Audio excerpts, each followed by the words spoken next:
Aujourd'hui, nous avons tenu notre séance budgétaire pour l'année 2021 en présence de l'autorité administrative et à l'unanimité des conseils présents, le budget a été examiné et adopté.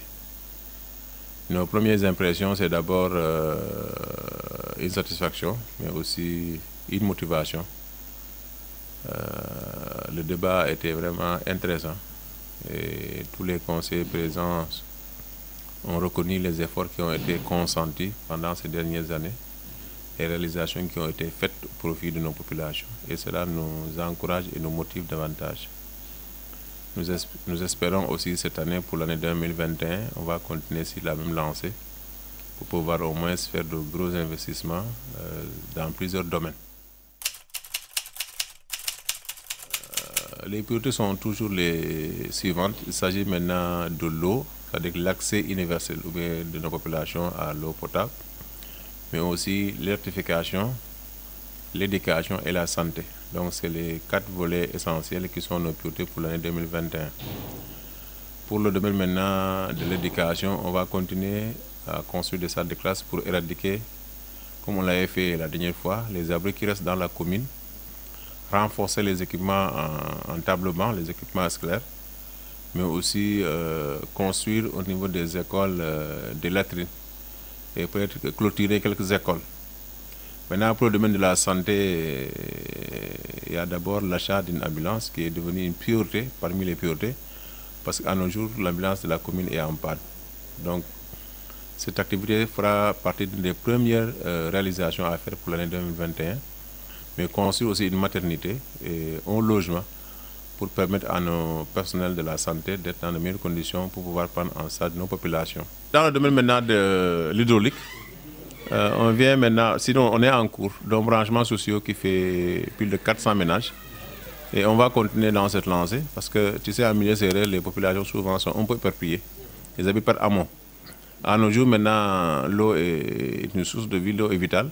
Nous continuons aussi à faire des extensions, des additions d'eau dans les amont qui restent pour pouvoir maintenant permettre à nos populations d'avoir des branchements sociaux. Par rapport maintenant à l'électrification, l'électricité à nos jours est vraiment une nécessité. Nous en avons fait vraiment des extensions pour au moins sortir ces populations de l'obscurité. Mais on va encore continuer pour l'année 2021. C'est ainsi qu'on a prévu un montant assez consistant pour permettre à nos populations vraiment de bénéficier de l'électricité.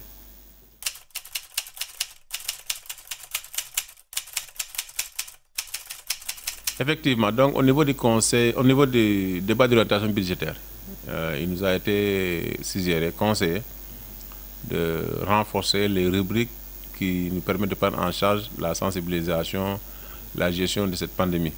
C'est ainsi qu'on a augmenté sensiblement ces rubriques qui entrent dans le cadre maintenant des produits d'entretien, des produits d'hygiène et pharmaceutiques.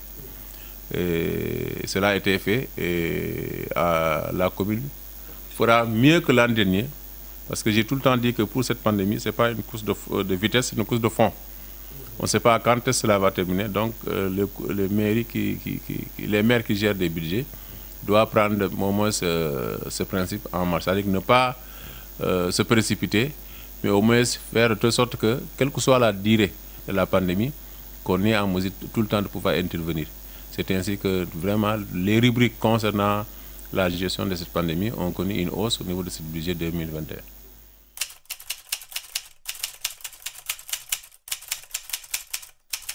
C'est une situation qui est à mon niveau très déplorable. Pourquoi? Parce que ça touche la sensibilité, la vie morale de deux individus qui sont des Sénégalais. Et la vie privée, une fois attaquée, ça entre dans le cadre de l'avenir même de la personne. Maintenant, le dossier est en cours. Le président Ousmane Sonko est député. Donc on l'avait convoqué, il a demandé à ce que les gens passent par la loi pour pouvoir maintenant enlever son immunité parlementaire. Le dossier est en cours, mais un problème de viol est un problème très complexe sur lequel il est un peu difficile de pouvoir se prononcer. Parce que, à part les deux concernés et le tout-puissant qui n'est absent de rien, Je pense que personne d'autre ne peut vraiment jurer de la véracité ou bien du contraire de l'accusation. Mais nous sommes dans un pays de droit et personne n'est au-dessus de la loi. La justice est là maintenant pour tous. On attend maintenant la suite pour voir vraiment la réalité du dossier. Mais pour le moment, je ne peux ni dire que c'est oui ou non parce que je n'ai pas été témoin des faits et j'ai aucun élément scientifique ou bien peut-être une preuve qui atteste que ce dont on l'accuse est vrai ou non. Et par contre,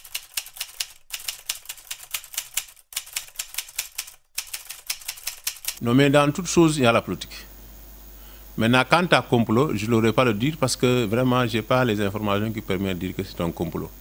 Maintenant, deux citoyens sénégalais qui se sont maintenant allés en justice, vraiment, je ne pourrais pas dire qu'il y a complot. Là, peut-être où on peut vraiment être d'accord, c'est le fait que leur rencontre a existé. C'est-à-dire que le président Ousmane Sonko est allé au niveau de la salle de massage. Donc là, vraiment, peut-être on peut dire que s'il n'était pas parti là-bas, on n'aurait pas peut-être l'accusé de viol à partir de là. Là, au moins, c'est une constance qu'il est reconnu avoir été dans ce lieu-là. Mais si c'est de complot, je ne pense pas que ce soit un complot. Mais avec le temps, comme le temps est le meilleur juge, on saura réellement qu'est-ce qu'il en est réellement. Et à partir de là, maintenant, on pourra se prononcer. Et d'une manière beaucoup plus objective.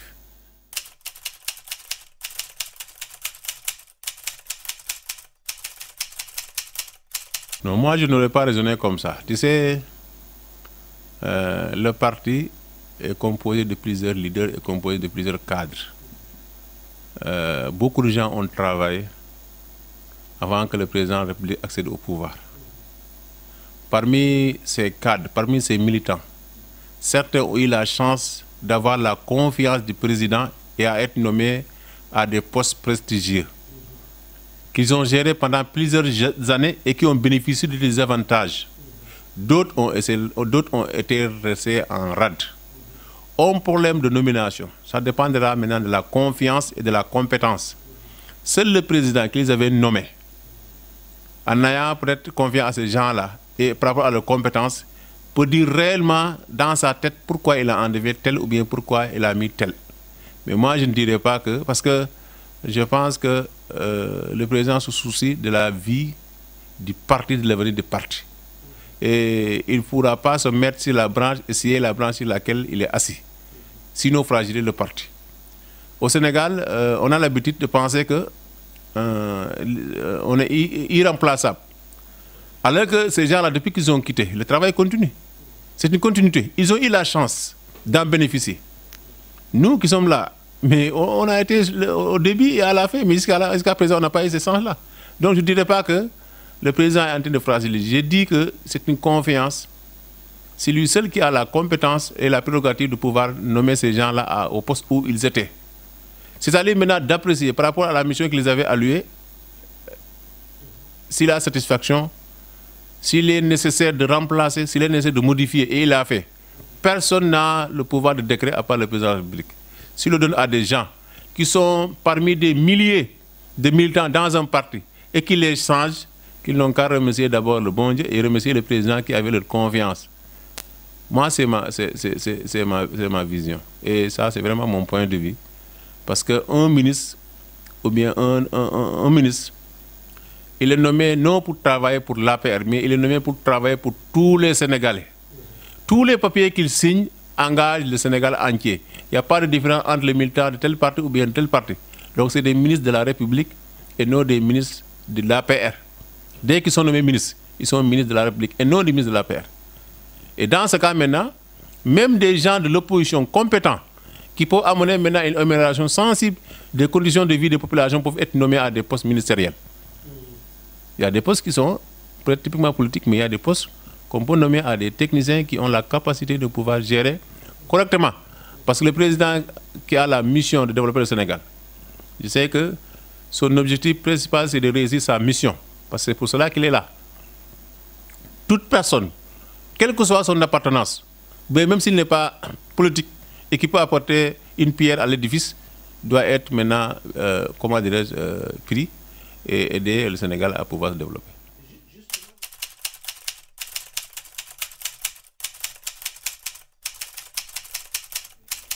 Oui, parfois, c'est difficile. C'est difficile parce que nous connaissons l'histoire du parti. C'est un parti à qui nous avons tous tout donné. Au moment où le Benno Siggil Sénégal était très puissant à Tataguine.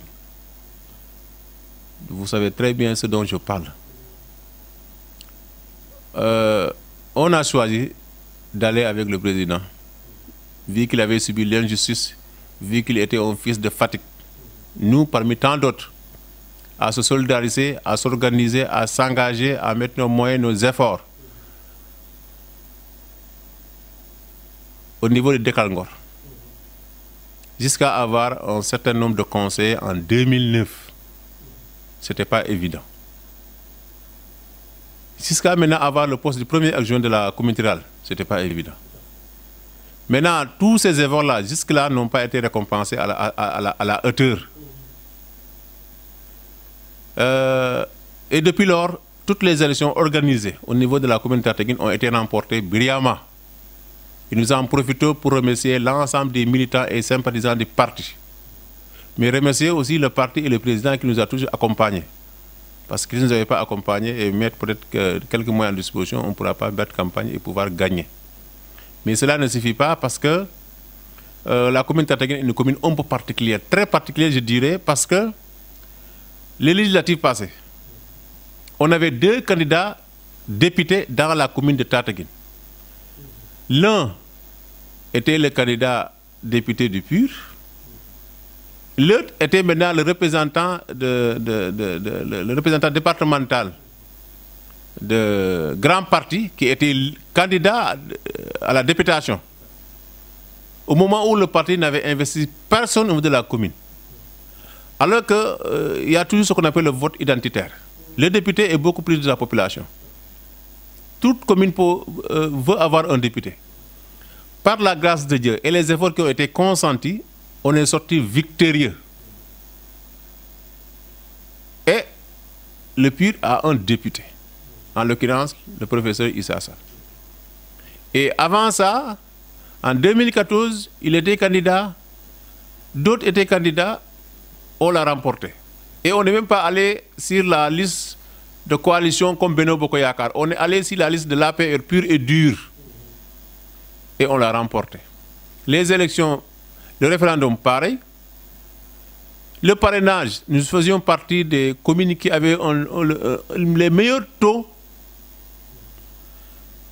Les élections présidentielles, nous avions un candidat de la localité, en l'occurrence le PUR, qui était candidat comme le président Macky Sall.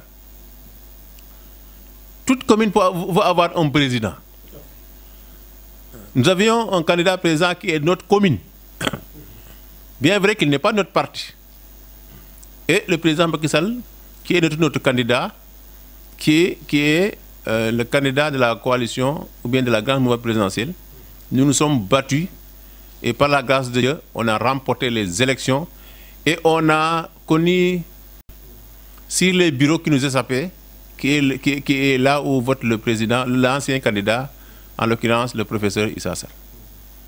Malgré tous les efforts qui ont été consentis, jusque-là, aucune personne, même un chargé de mission, n'a pas été nommé dans la commune de Tataguine légalement. Je ne parle pas des chargés de mission superficie comme ça, où on prend le tour à travers. Nous connaissons comment ça fonctionne. On ne peut pas avoir 1000 chargés de mission, non, ça n'existe pas nulle part. L'État, jusque-là, il n'y a personne qui est dans le cabinet du président, ni avoir une direction, ni un PCA, ni quoi que ce soit. Mais cela ne nous décourage pas. Pourquoi? Parce que en 2008-2009, quand nous accompagnons le président de la République, c'est par conviction qu'on l'a fait. On n'attendait rien. Donc on ne va pas attendre 2021 pour pouvoir maintenant dire que nous attendons ceci ou bien cela. Par contre, nous pensons que tout travail doit être récompensé. Et comparé à d'autres communes qui ont déjà des récompenses, nous pensons être parmi ceux qui le méritent de plus.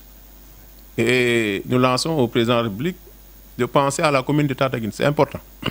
Nous sommes la commune d'entrée. de Fatick.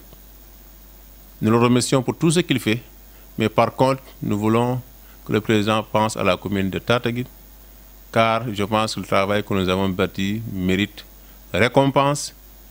Et ce n'est pas fini, on va continuer de se battre pour avoir les meilleurs résultats possibles au niveau des élections locales, les élections législatives et les élections présidentielles, si Dieu le permet. Mais nous ne décourageons pas, bien vrai que nous avons la croyance que c'est Dieu qui donne le pouvoir et il le donne à qui il veut. Mais par contre, pour au moins récompenser les militants, les sympathisants de tous les efforts qu'ils ont consentis, il est nécessaire qu'au niveau du gouvernement du Sénégal, au niveau des postes de responsabilité, qu'au moins qu'il y ait des fils de la commune, et cela va permettre que ces gens-là gagnent plus de confiance et leurs préoccupations seront beaucoup plus faciles à être prises en charge du fait qu'ils auront la possibilité de rencontrer qui de droit et leur soumettre les préoccupations de nos populations. C'est le seul souci. Pouvoir accéder à un niveau qui nous permettra de pouvoir soumettre correctement à la personne qui doit régler les préoccupations de nos populations. Voilà.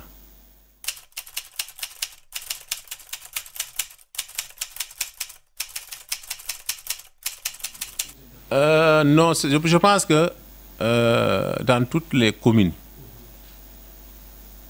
il y a forcément, quand le parti grandit, les ambitions grandissent. Mais si nous remontons à l'histoire du parti, nous connaissons tous, et le président connaît, ce qui ont fait naître et ce qui ont fait grandir le parti. Et là, le choix qu'il fera, il ne portera pas sur quelqu'un qui n'est pas de la commune, ça portera sur un fils de la commune. Quel que soit l'individu, que ça porte sur maintenant quelqu'un de la commune Tataguine. Et lui, maintenant, à son tour, jouera vraiment correctement son rôle pour permettre aux populations de mieux se voir, de mieux être à l'aise par rapport à tout ce qui a été fait. Mais je pense qu'il y a moins de détails par rapport à ailleurs, ou même des gens qui ont de hautes responsabilités se tiraillent entre eux.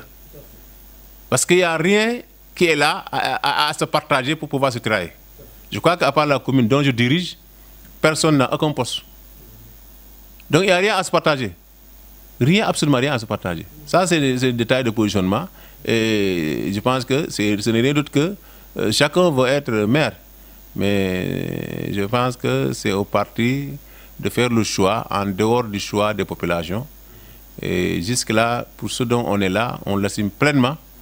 Et les populations jugeront le jour J pour voir quel est le meilleur candidat qu'ils vont choisir pour continuer à diriger aux destinées de leur localité.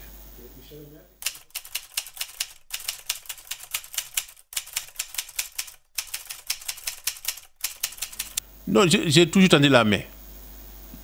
Nous sommes tous conseillers municipaux, investis par la confiance des populations. Je pense qu'aucune raison ne doit permettre à un conseiller qui a fait sa campagne, qui s'est investi pour être conseiller, de pouvoir abandonner le conseil municipal parce que tel est président ou bien tel est maire. On n'est pas conseiller municipal du maire, on est conseiller municipal de la commune. Donc de lance, on appelle à tous les conseillers, mais à tous les responsables de la commune et de tous les sympathisants de s'unir et de travailler ensemble pour l'intérêt de la localité, mais aussi pour l'intérêt de notre parti. On ne peut pas se partager le parti. On ne peut pas aussi se partager la commune. Donc nous sommes tous, comment dirais-je, impliqués. Nous sommes tous aussi concernés par tout ce qui peut faire avancer la localité, mais aussi tout ce qui peut faire avancer le parti dans lequel nous avons tout donné ensemble.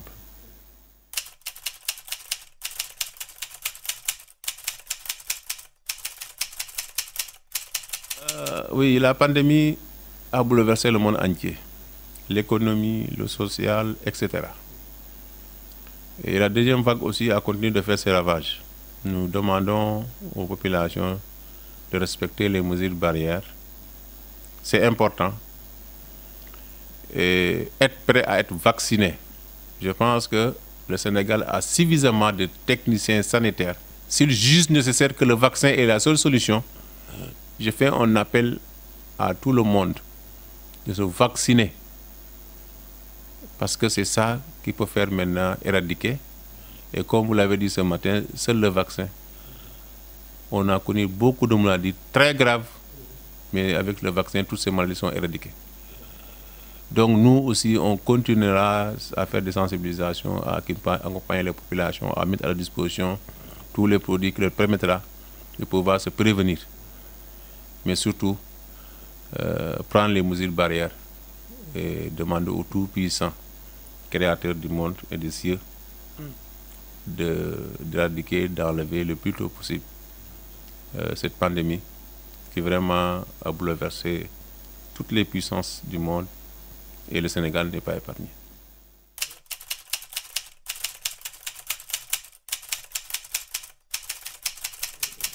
C'est à nous de vous remercier. Vous remercier et prier que le Tout-Puissant nous protège toute la population de la communauté Tataguine, le Sénégal, le président de la République, sa famille et le gouvernement du Sénégal, et que la paix règne, et la paix demeure pour tout le Sénégal et pour tout le monde. Merci beaucoup.